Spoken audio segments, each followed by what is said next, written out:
Yeah, with no decision from the Board of State Canvassers today, it is now up to the Michigan Supreme Court to decide if Michiganders will have the right to vote for their access to abortion come November. The Board of State Canvassers voted along party lines this afternoon, just minutes ago, not coming to an agreement on the abortion rights ballot petition. The Reproductive Freedom for All initiative had more signatures submitted than any other petition in the state's history, and the Bureau of Elections recommended it had enough valid signatures to make the November ballot. But today, Republicans were held up on technical issues with the petition, saying it had spacing issues that were not in line with state requirements. Today's meeting included hours of testimony with abortion rights supporters fighting for reproductive access, while opponents said abortion was wrong. God still forgives, and he can forgive all of you for voting wrong, okay? We need to protect the babies. There is no exceptions for murder. You cannot say that you are pro-life when there's a direct disregard of protecting the lives that are here, the life in front of you. And from here, things will happen very quickly. The Michigan Supreme Court has just a couple of days until September 9th to decide if they will allow this to be on the November ballot. That comes down to printing. All of these ballots for the November election are needing to be printed soon, so they'll have to decide before those go to print. And Odyssey House is a well-known organization that has been helping people along the road of recovery for years, and today they are celebrating everyone who has beat the disease of drug addiction and remembering those who lost their lives.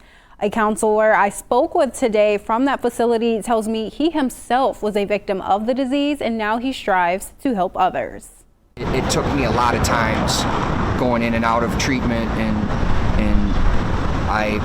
one day I went back another time and it stuck, and I got a life today. Nick Miller is now a drug and alcohol counselor at the Flint Odyssey House, but at one point he was a victim of the disease, fighting for a way out. I started drinking at a young age, like 17 or 18, and then my addiction progressed to opiates and heroin in my mid-20s, and it just got pretty bad. Miller tells me he overdosed several times, but the last time was the worst. He says the use of Narcan saved his life. If I hadn't been given that Narcan, I wouldn't be here right now.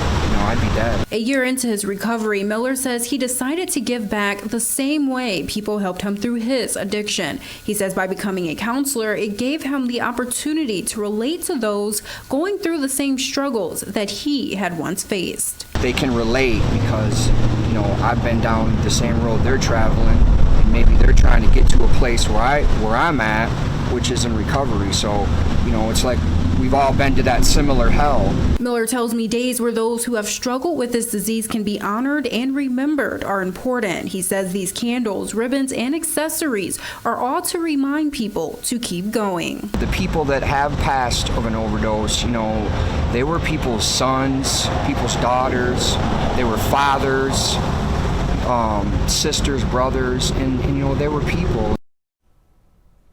In 2020, 2,759 people died in Michigan, according to the CDC. That number is nearly 400 more people compared to 2019 and even higher compared to 2018.